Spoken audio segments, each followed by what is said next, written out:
Buongiorno e ben ritrovati con l'informazione flash di New Sicilia. I principali titoli della mattina. Una donna di 50 anni, Daniela Zinnanti, è stata uccisa con decine di coltellate ieri sera nella sua abitazione nel quartiere Lombardo a Messina.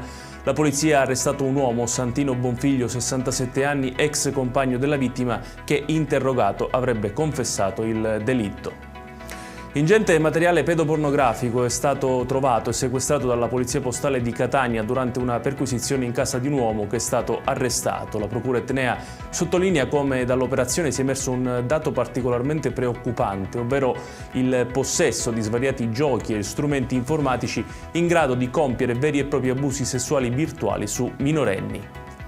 I finanzieri del Comando Provinciale di Catania hanno sequestrato beni per un valore stimato in quasi 11 milioni di euro ritenuti riconducibili a Carmelo Salemi, 57 anni, indicato come elemento di spicco della famiglia mafiosa Santa Paola Ercolano, e all'imprenditore edile Giovanni Fabrizio Papa, ritenuto organicamente asservito agli interessi della cosca. Salemi e Papa sono stati raggiunti nel 2024 da un'ordinanza di custodia cautelare in carcere nell'ambito dell'operazione denominata Oleandro.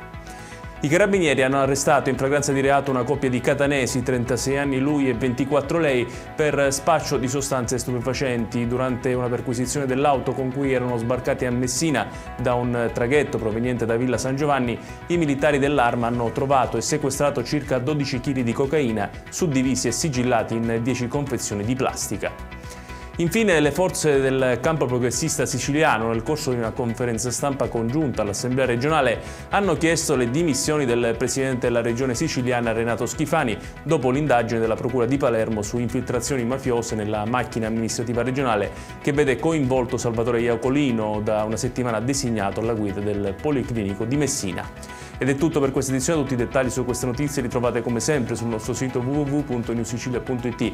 Grazie per averci seguito e buon proseguimento di giornata.